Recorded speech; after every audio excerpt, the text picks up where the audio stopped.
tubaniliza ku mukutu gwaffe Raccoon Media tukomyewo nate ne munnange wano mu studio okubaako ne opinions zetuwa on what is trending mu ggwanga lyaffe Uganda, nga leero tugenda kwogera ku mwana mulenzi Eddy Kenzo na biki byavuddeyo n'ayogera ku bigenda mu maaso mu ggwanga.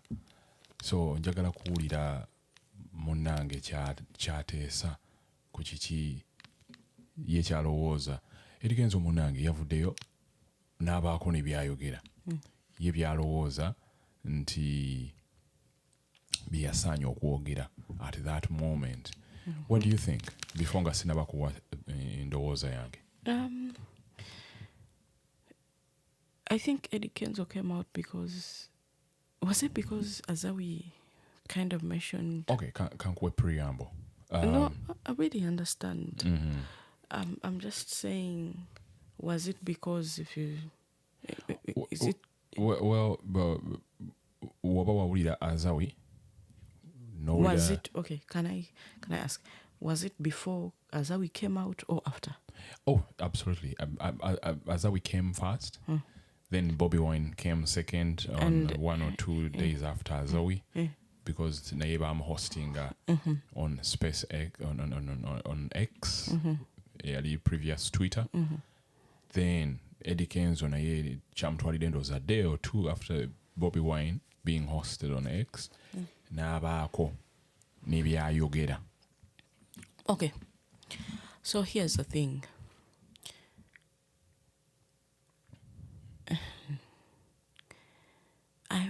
Eddy Kenzo ekisooka video bwe nagirabye namulabye nga akozesa obusungu bungi ng'ayogera nze ne Bobi Wine twamala twayawukana era nze temunsuubira okutuula awo ntibanya okubeerawo n'engoberera n'embeera emabega wa Bobi Wine. This issue of corruption is not about Bobi Wine.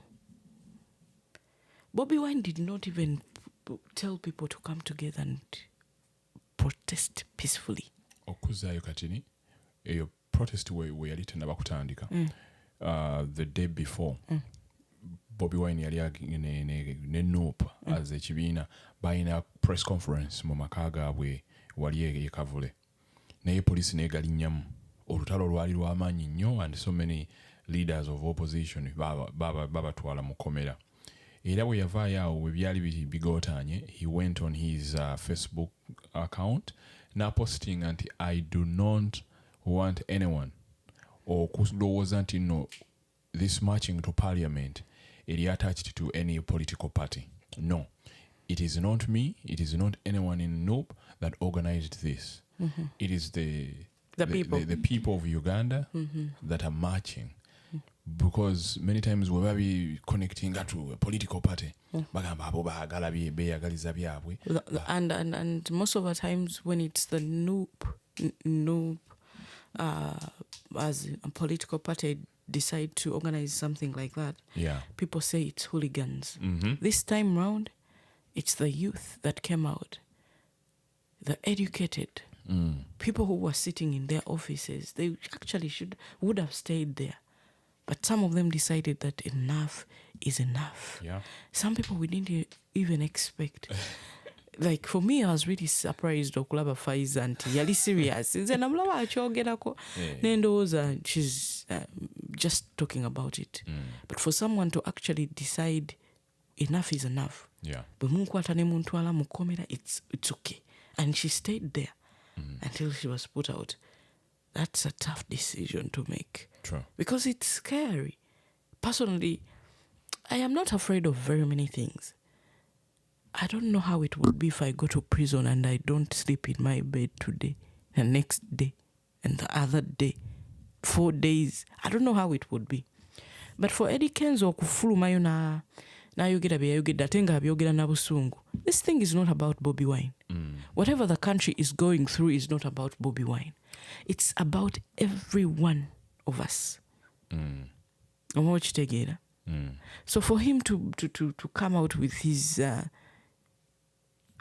whatever his opinions are, I don't want to I don't want to insult anyone, demean anyone. But I feel like most of the time when Eddy Kenzo speaks, he sounds, for lack of a better word, he sounds ignorant of the issues going on. Or he just decides not to care that much because maybe he's pissed with who used to be a friend, Bobi Wine. Yamuleka ku airport. Yamuleka ku airport. Bulitiki, whatever it is. And also, maybe he's trying to pay for the money he's actually getting from the government. Because really, how many artists have gained from the whatever copyright money they're working on, whatever they got that money? How many artists have gained from it? So if he has to show his relevancy and show the government that you people gave me your money and I'm actually really helping you, he shouldn't do it at the expense of Ugandans. Just to be clear, he shouldn't do it at the expense of Ugandans. Because Ugandans really, really need change. Kubanga ye kati bw'abeera awo n'alowooza nti ajja kujja akifuule about Bobi Wine, just okukikweka. Kubanga bw'akifuula about Bobi Wine abanga akirinnyako. Because very many people are going to come out and critique. But I want to be very clear. Eddy Kenzo, do not play with us. You're from the streets. You know how hard life is. Omanyi, there is one thing about abantu abaavu. Ennaku zino ayogera oluzungu oba yalowooza magezi mazaale. Oba kwe kulaga nti ategeera nnyo I don't understand because him speaking a little English, there is a way gyalowooza nti nagamba mbu omanyi abayimbi abamu bali so timid. Nengamba gundi ggwe. What is so? Gundi ggwe. So basically, as I was saying, on that note of okwogera oluzungu, I always say, you can be educated, but not learned. Ate Banauganda nga bwe nkyogera si kirumana baasigaza luzungu. We have seen very many countries that don't speak English that are really working very hard for their countries and their nations. So Eddy Kenzo to come out when we're talking about corruption and people came out and marched peacefully to the parliament, and for you put it under Bobi Wine's name. No, even before we go that, he's making it another topic. Because him coming out and saying that, say, sigenda kubeerawo mbere mabega wa Bobi Wine. Did Bobi Wine organize this contest, this protest? No. So he's trying to underlook whatever people are going through. And this is some guy who used to send Ikana Kambata, I am from the streets. He knows what it means to suffer. Manyi kyemmanyi ku bantu abaavu beerabira mangu. Abantu abaavu beerabira mangu gye bavudde. N'abanaku. Bebamu. Abanaku bamanyira beerabira mangu. Bamanyira. And let me tell you one thing, Eddy Kenzo. Bobi Wine takwetaaga gwe kubeera mabega we. Bobi Wine takwetaaga gwe kubeera mabega we. This guy has not given you relevancy from the word go, from the very beginning. And I assure you he's not going to give it to you today. Bwe busungu bwoyina tagenda kuddamu. Bwe busungu bwoyina, he's not going to give it to you today. And Azawi coming out, did we talk about Azawi? No, mbadde njagala kwongera ku kintu kya Eddy Kenzo. By the way, Eddy Kenzo, and personally, if it's not his art, his talent, nti muyimbi, I wouldn't have sat here to discuss Eddy Kenzo because there is nothing much to talk about Eddy Kenzo, literally. Ekitegeera. Naye olw'okuba nti omanyi abantu bano balina engeri gye balowooza nti olw'okuba tubagambyeko nti Eddy Kenzo, say something about what is going on. We need them. You get my point? Yeah. Kati Eddy Kenzo, you already say that omuntu akola ekintu ne yeebaka n'azuukuka nga tafunye response takirowoozezaako omanye buli wookola ekintu ne bweba nsobi ne weebaka n'ozuukuka nga totegedde nti nsobi oba kyabadde kituufu, there is a problem. Buli woobeera ng'olina omwana out there ozadde omwana womusabire nga wisdom, because Waswahili gye bayita hekima, it is hard to find. Right. Yeah. Because Eddy Kenzo, bwe nawulidde interview ye, first of all, ng'omuntu public figure, nze singa nabadde mu position ya Eddy Kenzo nandisirise, kuba omuntu eyabayita wazaazawe called them to speak up. For the people that come for their concerts, for the people that have made who they are, for the people that Eddy Kenzo used to beg to vote him okufuna ebyo byawaadi bye ebitaliimu yadde amagezi, okitegeera nti bannange essaawa eno bantu bano batwetaaga. And I want to make this clear, nabo beetaaga ffenna okubaako ne collective campaign ekendeeza ebino ebintu ebigenda mu maaso, which is corruption. So Eddy Kenzo okumugambako kwe, it wasn't Bobi Wine. Nza we nategedde nti Eddy Kenzo essaawa eno ali mu kukolerera akasente ke baamuwa ebbiliyoni 3 ezaweebwa abayimbi ezabulankanyizibwa. There is nothing that has been done, okitegeera, since that 30 billion esente z'omuwi w'omusolo ezaweebwa abayimbi tewaliwo kyali kikoleddwa, okitegeera. So Eddy Kenzo talina, by the way, he's very compromised right now, because essaawa eno n'amala ayogera, literally kati yayingira munda, kati ali mu kintu, ali omanyi omuntu eyatuuka waggulu n'alya nnyo n'abikaminga fat, omusota, tukampa example y'omusota nga gulidde ente ne gugimalawo, gwebaka wiiki namba n'omuddo ne gugimeramu nga teguddanga ngulu, it got satisfied. So Eddy Kenzo yakuta abantu balowooza nti tugenda kulowooza nti Eddy Kenzo and other bayimbi are one of the people that can come for us to save us. Tekikyasoboka. Ate kati n'ekintu ekirala with Ugandans have to really understand nti bweba, yes. And another thing with the Ugandans have to really understand that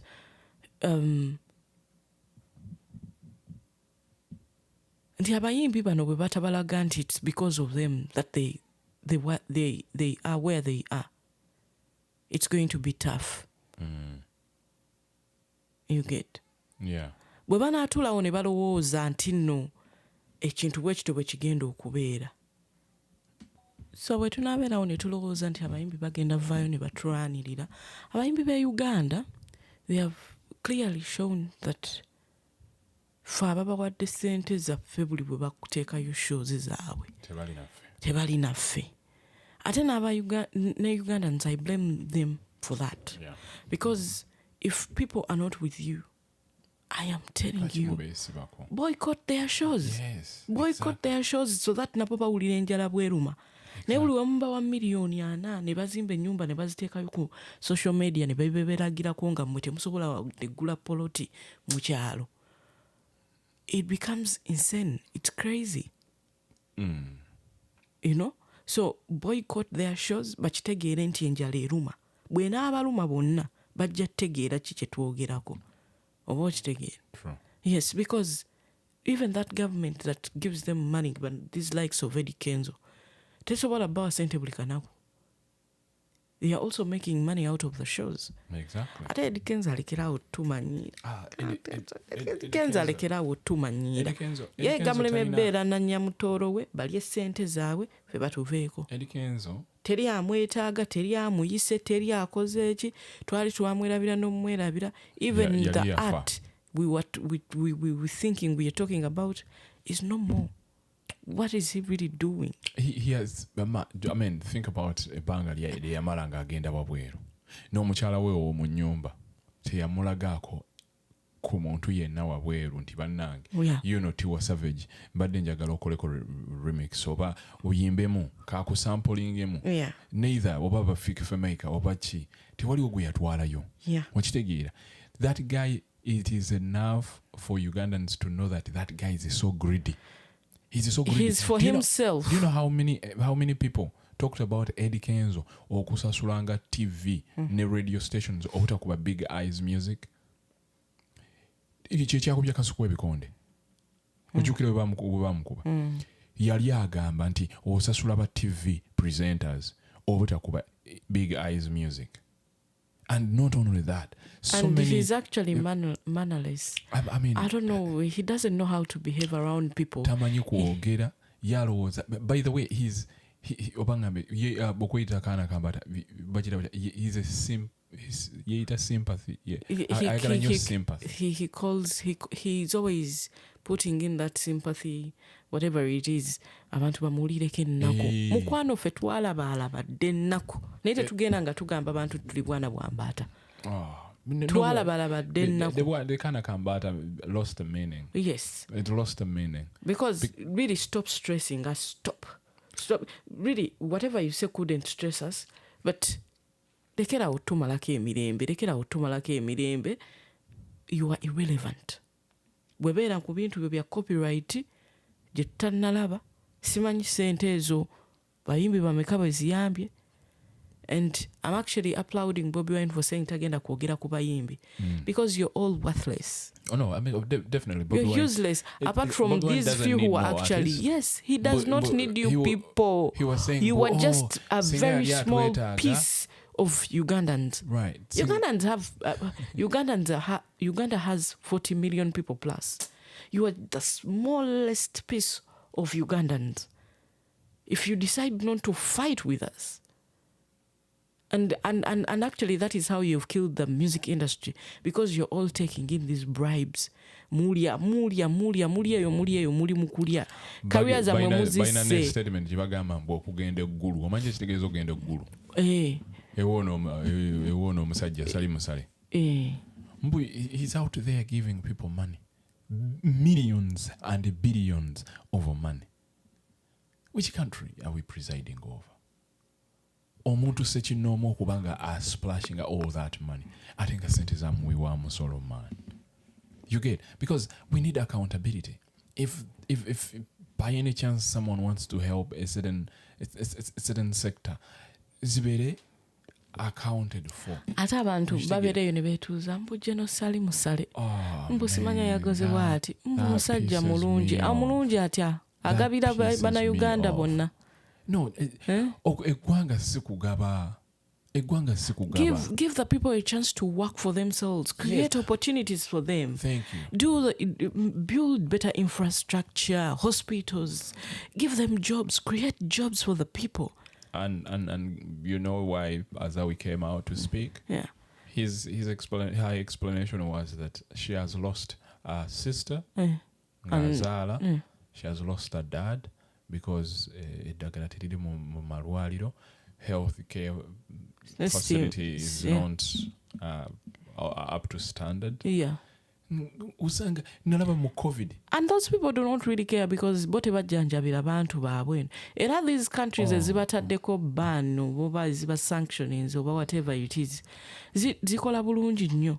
So that nabo abantu babwe balwala baba bajjanjabira wali. And we hope and wish that all those countries actually keep putting sanctions on them. Oh yeah. Yes. They so that nabo bwe balwala bagenda mulago baba bajjanjabireko ewatali ddagala. Nabo bakiwulire. Exactly. Oba okitegeera. Ne baagala okuzaala abaana ne balinnya ennyonyi. Mu kulinnya ennyonyi n'abaana baabwe ne bafuuka ba citizen b'ensi ze bagenzeemu. Oba okitegeera. Canada, USA. Oba okitegeera.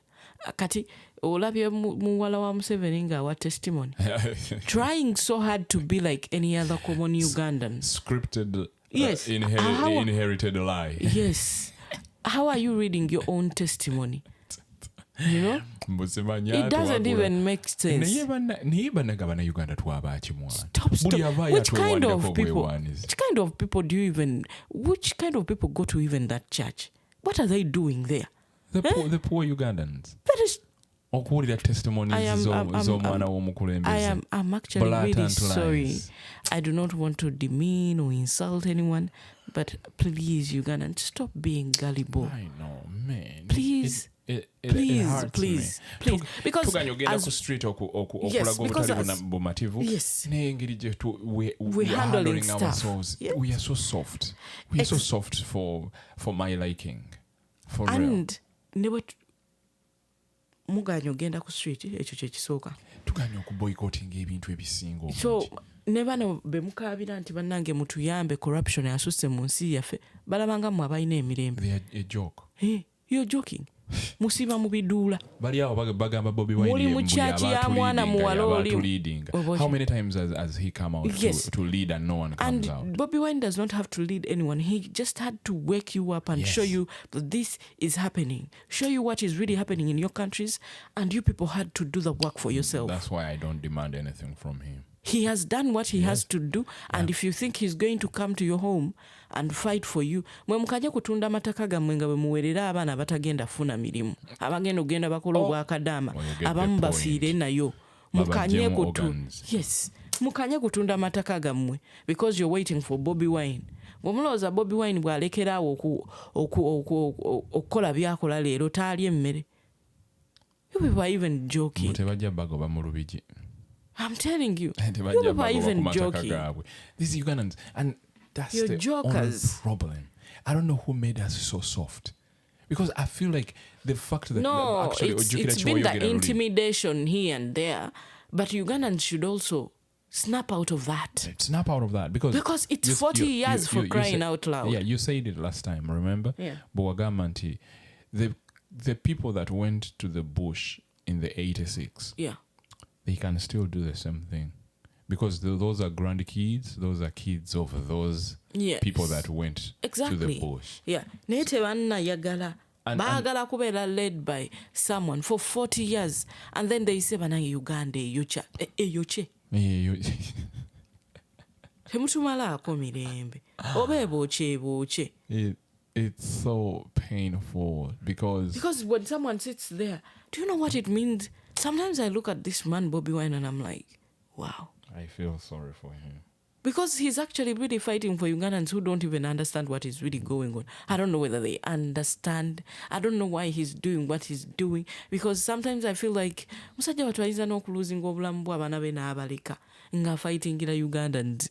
Bano ba Ugandans bano tebategeera n'ekye baagala. Ugandan atunda akaluluke nga bamuwaddemu nnyo gwatagenda nakulyako wiiki bbiri. Busiringi 2,000 obusente obupya. 2,000 I mean Ugandan shillings. You get. Ne bateera mu bbaasa.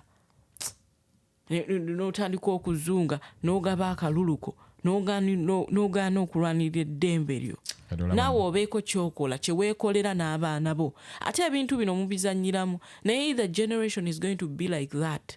Ng'abaana basoma ne babulwa emirimu emisango gigenda kuyitirira ate abaana bwe banaabulwa emirimu bajja kujja bababbe. Bajja kujja bababbe ewammwe mu maka ate because they want to make it bajja na kutandika okukwata emmundu nga the crime rate is so high because babonaabona. Katugira tuwebaka naye ekituufu kiri. Yeah, you people have to snap out of it. Someone out there is not sleeping and that is Museveni's family. Those guys have done a horrible job. All they are focusing on is to make people poor as they are making themselves rich. Yeah. Because kyonna akatabo keyasoma yakitegeera nti the only way to lead people is to keep them poor. Nobanga obawaayo ku handout. Yeah. Nobanga obawaayo ku handout. Because a poor person nga enkyajja kudda omwongere. Because I remember when I was still in school, they give me school fees naye olw'okuba nti ninera okuddamu okujjukiza omuntu ampe school fees, there is a way gye nabeeranga compromise. Mbeera neegayirira mbeera wansi. I end up doing the things I don't want to do because I want that person to give me school fees. I want that person to see me that I'm doing something when I'm at home so that maybe kwegamba nekiraga nti omuntu omwavu atalina kyayina ending up ng'okoze ebye kwegamba ng'okkakkanye ogamba ate bwe naamunyiiza enkya n'antabukira. Yes, kati kyali mukola is to keep and still esente zonna zibeere mu nsawo ye. Yes, namubeere baavu omufukaamirire. Tugenda kubeera babeega bazzukulu n'abazzukulu ba Musabba nkubuulira if we don't wake up. If you don't wake up. Ne mubabuuza n'obabuuza bye balina bo baabijjawa. Yes. Mubibajjeko nga mumaze obbajjako temubibalekera.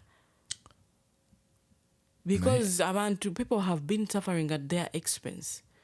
Ate tulaba oli ali mu church ali mu kuwa testimony enjingirire. Trying to be like any Ugandan. Please stop. Stop. What kind of nonsense is that? What do you think causes this? Because I don't get it. Because Ugandans are gullible. For them, everything looks funny. They think it is funny. They don't realize it's only one family eating. Uganda has become a kingdom all over. Then if they wanted it to be a kingdom, lwaki Buganda teyasigala ng'erwaninga ensi? Gwe ky'obamanyawo bakugamba mbu ne Bobi Wine bw'anajja bw'atyo bw'ajja okubeera. Basiru. It's best ne tukyusa ku president ono bw'atakola bulungi bw'ajja omulala. Let me tell you, Tanzania changes presidents every after 5 years. Right. And I cannot lie to you that all of them have been good or have done their best. But the good ones ne bakola ebyabwe ne bali abatabadde balungi nnyo balina bye bakoze. Because Tanzania balina gundi omuntu byalina okukola myaka gye 10. Yeah. And at least you have to do part of it. And also the fact that we keep changing leadership, wesanganga igwe, you want something that I don't want. Yes. Nobanga oyagala, let me say, healthy sector. No gamba kati buli district nino okuva ku power. Kwegamba ne woba okoze ekyo kyokka amalwaliro. Ogamba ebintu byo. Yes, exactly. Ne woba okoze ekyo kyokka myaka gyo 10 n'ogamba ngenda kukola ku malwaliro. Kati Tanzania we had Kikwete. Yeah. Waliwo Kikwete. N'akola amalwaliro. Yes. Ag'omutima. N'agenda nga actually yatandika ne mwendo kasi. Bus. The public transport. Yes. That public transport system. So ne bw'ogamba nti ngenda kukolako kino oyinza obutakola byonna ate tekitegeeza nti ffe abantu abakyusakyusa president bo tebabeeramu na bapresidenti batakoze nnyo. People vary and their powers, even their abilities vary. So Bobi Wine oba agenda ku kale kanaye kajja alye. Naye kajja alyeko kati lwaki Museveni eka yalya yeka gwe bakiwandiikira nti yalina okulya. Ate n'aba intimidating buli mwe muba mwagala mubeeraawo musimanya aba proud bazzukulu mbujjajja yagambye mbusimanya jjajja mwami kugamba yabakwatira ddala balabira ddala muli basiru. Kati n'olaba omwana w'emyaka gyo ng'ali okwagamba mbujjajja tova ku main, like keep ruling us. Nogamba naye bannange. What do we even understand? Let us be real. I think by the way nkubuulire bw'okipingira omuntu mu mbeera embi they become immune to it, and that is how Ugandans have been. Basooka ne bakoowa ne batandika kugamba ffe tuli bakoowu, and then they became immune to the situation. They find happiness wherever they can. At some point you look at them n'obawulirako ennaku n'ogamba bambi they are trying to find happiness however they can. Yeah. You get what I'm saying? And yeah, I think that is what is really going on here. I think tugenda kwogera nnyo about politics. I think politics is something we're going to incorporate in the things we talk about. Anyway, it's a podcast of everything that is happening. Yeah. Naye ndoza, as we are talking about the things that are trending, we're going to be throwing in topics related to politics. Yeah. Maybe enough to tubeeke ettaffaali lye tuteeka ku nsi yaffe. Yes. Adding a brick on this young country. Yeah. Ekyali mu buwambe for 40 years. For 40 years. My good Lord. You know, I tell people that where I come from, my president has been in power for the last 40 years, and they're like, you joking? I'm like, yes. And they're like, which country is that? Are you guys in a monarchy? Yeah, I tell you that And is I'm what like, they have to no, think because really Ugandans have given up. Because we have kingdoms. We have Buganda kingdom, one of the strongest kingdom, and buli weesaba federal. Manyi federal, by the way, kitegeeza having your own government. Yes. No, I mean, Museveni cannot give them federal. Yeah. I'm sure so many people used to lie to Baganda, or tugenda mu parliament, we shall fight to make sure that batuwa federal. And so many people had no idea what federal is. Yeah. Federal is like creating a government in the government. In the government, like how it is with Tanzania and Zanzibar. We have a government in a government. Thank you. Yes. Thank you. Kwegamba Buganda ye yawuleko ku Uganda. Ebere ne leadership, ebere ne nga kabaka yatwalawo. Nga bwolaba we Zanzibar. Yeah. He's still under Tanzania. Yeah, but he can make certain decisions on his own. Thank you. I can attest to this, that there are decisions that are made as a whole, as a country, but there are decisions that are made as Zanzibar. Zanzibar made this decision. Zanzibar, you're collecting the tax weight. Zanzibar did this. Zanzibar did this, and and all that stuff. Yeah. So Ugandans are really gullible. They don't know. They don't know what is going on. So kasita omanyi buli bwe tubeera wano ne twogera ku bintu bino ne tumakinga sure nti tubyogeddeko, kasita tuba tubyogeddeko, there's not much we can do about it. So no, Rachel, nga tuwindinga, I think Eddy Kenzo needs to know that first of all, it is not Bobi Wine that needs him. Yeah. Because Bobi Wine, to be who he is right now, it was his music. Yeah. Era ne mu luyimba lwe alina wagambira nti bw'osalawo okutambula olugendo, you choose to walk alone. Yeah. Because when you choose to walk with so many people, trust me, you're going to be disappointed. So for him not to be disappointed, he chose to walk by himself. Yeah. That's why many people chose to go to kuyimba tutubonga nawe, kutubonga nawe, ye teyagenda. Ye bagamba munzikiriza okuteekamu ebintu nze byendowooza nti bye biruma binnuma byenjagala okwogerako ne bagamba nedda, we have to give, olina kukolera ku script, we're going to give you what you're going to say. Nabagamba tekijja kukola. And he is a strong people's president in Uganda because of that. Yeah. So and I think Ugandans should be grateful that this guy actually came out. Yes. As much as you'd not want to admit it, you cannot do it. You are coward. We are all cowards.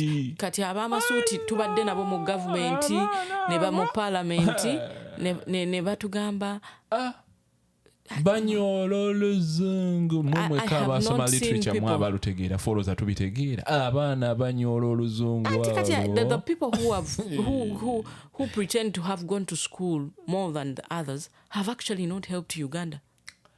We are in the parliament of Tanzania, the moment you know how to read and write, you could become a member of parliament. That's how it's supposed to be. Yes. We are not because there are people who work more than yes. Muli mukolera bana Uganda boogera Luganda Lunyankole simanya biki bemuli Lucholi Lulugwala Lusoga abantu abo bemuli mukolera mulekera abo tusibako oluzungu ne mutumalako emirembe ne mutekako embeera ne mutandika okweyambaza obusuuti bano bampuuga simanya bikoze bitya. Okitegere ekintu ekyo. Naye Eddy Kenzo tutamye kati waliwo no Eddy Kenzo oluzungu aluize bukulu omwana w'embaata. Eddy Kenzo, by the way, Eddy Kenzo used to be my good artist, but as time went on, I was like, oh shit, I'm sorry, bullshit. Are you not one of the good artists I used to think you are? Yeah. Because njagala nnyo omuntu alumirirwa abantu. Yeah. Kubanga nkubuulira amazima. Ffe bw'oba tolina ddoboozi. Kizibu eddoboozi ly'okuwulirirwa. Yeah. That's why they call them out to speak, because they have so a big following. There are a lot of people going. Yeah, there are a lot of people that believe in them. Now, tuina abayimbi who are actually useless. People in the art industry, very useless. on that note, tetwagala kunyiiga nnyo. Twogedde be twogedde, and hopefully we don't need you, Eddy Kenzo. Yes. Sigala gy'oli tulabe oba tetugende maaso. Ate toddaawo n'otandika okulooza mbu tukuggyako hadiisi mbu ffe tujja kusigala eno tukole ebyaffe mbu bwe munaayatwala ensi nga tubawagira. Who are you? Bro, who are you? Gokuddawo okulowooza mbu tujja kudda wano tukwegayirire, then you sit aside and you wait for us. Eddy Kenzo oli munaku naawe. Oli munaku era togenda kufuuka mutabani wa Museveni enkya. At the moment olina kitegeera mangu teweerabiranga gye wava. Museveni mu bunaku bwo teyakuwelkaminga, akuwelkaminza omanye okoza linnya nga tumaze okuwanikayo, solekerawo tumanyiira. Yakuba omulanga ng'ali COVID bwe yajja nga bamusibidde mwaka akasike yalimu n'akuba omulanga. Uganda government where are you? No one is recognizing him. And no one came for him until ebintu we byakkakkanamuko. Okitegeera. Naye musuuza nkubuulire kasitoba nga tolina yadde akayumba outside Uganda nga byonna biri mu Uganda, Eddy Kenzo, basobola okubitwala. We have seen people nga balina buli kimu, enkya ne kibaggwako ng'ani akibbye government. Twalaba Greenland Bank ey'omusajja oyo Kigundu yabikolera mu Uganda babibba. Okitegeera babitwala. We've seen so many people they have made bankrupt. So Eddy Kenzo oba okyali awo nga gwolowooza olina omugaati, mukama wange tukugamba nti nno buno bukya buziba. We shall see you crying. We shall. And you made a very terrible mistake. Ngera omuntu ataasoma, ngera omuntu atalina advisor, ng'omuntu atalina magezi mazaali. Why didn't you keep quiet? You would have kept quiet, because if you didn't come out to speak in defense of the people, you wasted time to speak for the government. I'll tell you point blank. And we shall remember this, and you will regret. You will regret, I swear to the dear Lord. You will regret. Kanjogera ku luzungu, manyi nange saasoma. Naye nange kanneyagalireko mu luzungu, nanti ayogera nnyo oluzungu. Mbwa abayimbi abamu they get timid. That thing killed me. Some bayimbi mubeeraawo ne mugetinga timid. Nenze temujja kuntiisatiisa nga. Auntie Katolaba, I think we shouldn't give Eddy Kenzo a lot of relevancy, and we are done with that. Yeah. So please, our dear viewers, we would like you to subscribe on our channel. Yeah. We would like you to comment. Katuve wano katubaviire. Musubscribing, mucommenting, muliking. Tubasaba. We are begging you. Yeah. We are. Bye. For now, we sign out. Bye.